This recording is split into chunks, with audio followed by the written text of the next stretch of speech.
Welcome to the Lynn Lowdown. I'm your host, Mukala Kabongo. Today we have a very special guest. We have City Council President Darren Cyr with us today. How you doing, sir? Good. How are you today? I can't complain. Just Good. another hot day in Lynn, Massachusetts. 93. Yeah, 93. Well, at least it's not 100. Yep. Yeah. So, before we get started, let's tell us a little about Darren Cyr. Who is Darren Cyr? Well, I grew up here, born 60 years ago in Lynn, lived on Herschel Street. Moved about maybe a quarter of a mile from where I grew up. My wife's from Lynn. I have two sons, all graduated from Lynn schools. In fact, I'm the sixth of my sons were the seventh generation graduating from the grammar school that I went to. Okay. Involved in some of the civic things, Little League, the church in my area, Holy Family.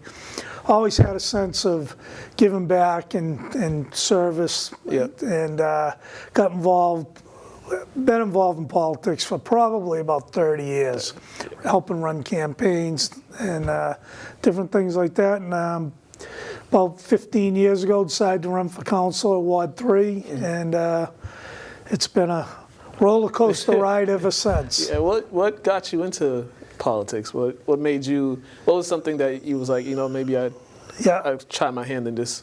Well, my dad was a councilor back in the 70s, and I saw some of the things that he did, how he could help out people. Ray Reardon was a good friend of our family, somebody that I looked up to. Of course, Mr. McGee, Speaker of the House. I knew the McGees very well, and just always wanted to make Lynn a better place to live. 90% of the guys that I grew up with all moved from Lynn, and they couldn't wait to get out of here. I decided I wanted to stay, and I think Lynn is the best place in the world to live, to be perfectly honest with you. Yeah, and how long have you been City Council President? Council President about a year and a half now. With that title, what are some of your responsibilities as City Council President? Creating committees, appointing chairs to the committees, working closely with the mayor, CFO, the city attorneys. Like the go-between with the council, the mayor, the school committee, all the different departments, if they need somebody to get involved. But pretty much the council works pretty collectively together. And the responsibility, I've kind of given everybody a little bit of responsibility, so it kind of evens things out. Yeah, so it's basically a team. Great team atmosphere. We've got a pretty good machine. It's working. Buzzy Barton, who's the council vice president, his desk is actually right beside mine in my office. We actually work very well together. And if I'm not able to attend something or give an answer, Buzzy's right there. He steps right up, and it's unbelievable how well we all work together. Yeah, and this has been busy times for you guys. Been pretty busy practically this whole year with Mayor McGee getting elected, and you guys had to deal with the budget and other stuff happening in the city. So just talk about this year in general for you. This year, as long as I've been a council, it's probably been, not just because I'm the council president, but because of all the tough things that we've had to do, the tough votes. It's every day since January, working with the mayor and the council, and taking care of our budget issue, dealing with some of the housing issues that we've got going on. Lynn's getting ready within the next year. You will see over $1 billion. That's $1 billion with a B. Dollars worth of development that's going to be taking place, and there's a lot more in the pipeline. So there's a lot of things happening, a lot going on. Something that did happen last night, we saw the election race. Peter Capano came out the victor. Now that he's won his seat as city council, he's given that up. So what is the process like if he gives up his seat? If Peter does decide to give it up, and it would mean that the council would have to pick someone sitting in his spot until the next election. But I just want to say this. Peter has been on the council been a councilor as long as I have. I know he made a campaign promise, and he said it numerous times that he would give up his spot as being the councilor, but he's got so much time in, and his knowledge of what's going on in the city and what's going to be going on in the city. You need to have someone with his experience. Yeah. I'd really like to see him change his mind and stay. And it's not that I'm trying to take that away from anybody else. He's not going to run again, so it would give someone a little bit more time to be able to get a campaign in place and to be able to run for Ward 6. But his ward is a very important ward with a lot of development that's going to be taking place in the next 2 or 3 years. So that's why it's important, mostly because of the votes that we're going to be taking, and he understands where we're at. We don't always agree on a lot of things. Monroe Street is a perfect example. Yes. But Peter is a guy that all the new councilors can turn to. He can draw on his years of experience. Just a good guy. We're going to miss him. And that's not to say Hongnet, this is a selfish thing I'm going to say. I'm glad he lost because he's still with us. He works hard.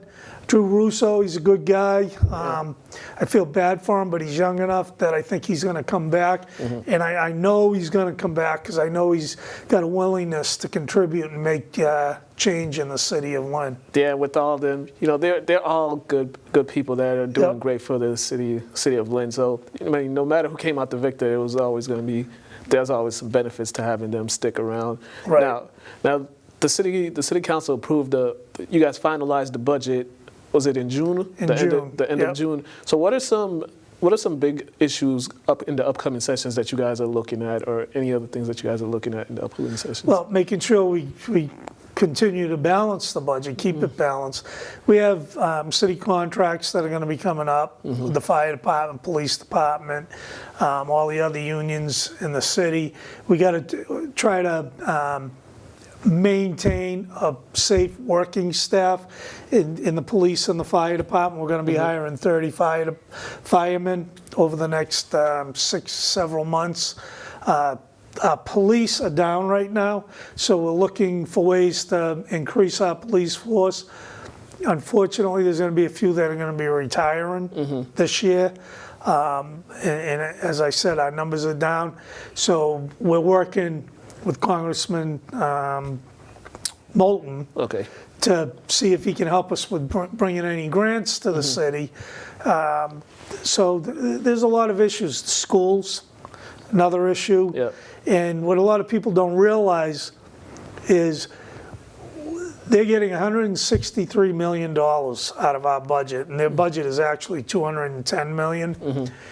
And that money doesn't cover the cost of repairing buildings, fixing schoolyards and fences. All that money comes out of the city budget. So all of our schools, the majority of our schools, 90% of them, are 100 years old or older. So, and it's still on the back burner. I still really think that we need to go back, take a hard look at building 2 new middle schools. And also, there's also the Union Hospital site. That's been a topic for discussion. There was a meeting last week about what to do with that. So where are you on that? Well, the reality of it is Union Hospital is gone. They own a piece of property. They want to get as much money as they can for the property. So in order for a developer to come in there to pay the money that they're looking for, developer's going to have to put something back there so that in return, they can make money. So what we're trying to do is include the neighborhood down there as to giving them half a dozen options. One of them may be there's 2 lots. The back lot could be an over 60 senior housing, market rate housing. Some of it could be affordable housing Okay. as well. In the front, you could have some commercial space on the first floor with over 55 with some affordable housing there. That would probably be the thing that makes the most sense. I know a lot of people would love to see single-family homes there. Yeah. The reality of that is that it just doesn't make sense financial-wise. Okay. You know? Yeah. But what would be a good thing is if they could come up with a plan and the neighbors are involved in it, then the city council would change the zoning, work with the partners to sell that piece of land. Okay. And lastly, we got a few minutes left. You talked about the Grand Army Republic. You guys are having something later on this month? Yep.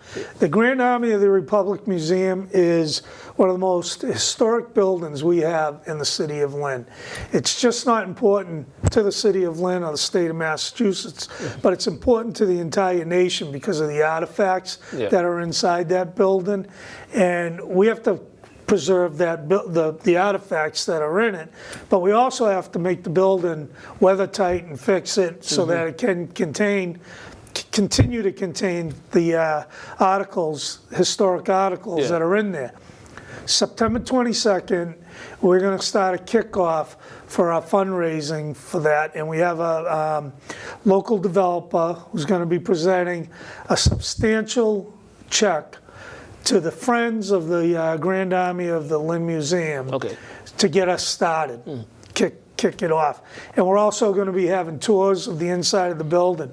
I can tell you, if you've never been in that building, all I can say is you'll be shocked and amazed, especially if you're a history buff, to see what's in there. It's an adult Disneyland is the only way to describe it. It's just, it's unreal. Yeah, I've definitely been. I've been in there. I took a tour. I saw all the. That was eye-opening. All the stuff that I saw that they had in there. I was like, okay, this is some interesting stuff. All the monuments and all the artifacts they had.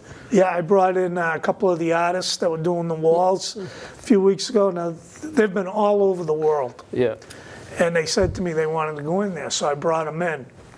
They must have taken 100 pictures each. They were shocked. They were awed. Yeah. They wanted to come back the next day and take a look again. So, and it's no admission. It's going to be a block party type atmosphere on the street. We're blocking Andrew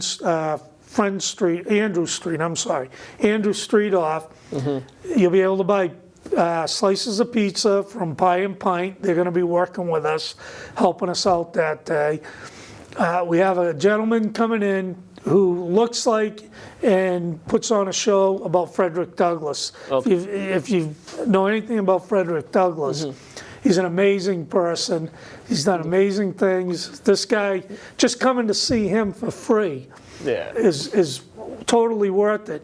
It's so important, and people have said to me that they can't wait for their kids to get a little older so they can come and enjoy it. Yep. Bring your kids now, because this may not be here in a couple of years. Yeah. That's how serious this is. Most definitely. Well, we've run out of time, but thank you very much, City Council President Darren Cyr, for joining us, giving us all that information. Great job you're doing over here, and we just appreciate you coming here. Thank you. Anytime you want me to come. Mukala. There you go. It'll take me a little while. Don't worry, you're not the first. All right, you guys have been watching the Lynn Lowdown. I'm your host, Mukala Kabongo. Have a great day. Thank you. Yeah.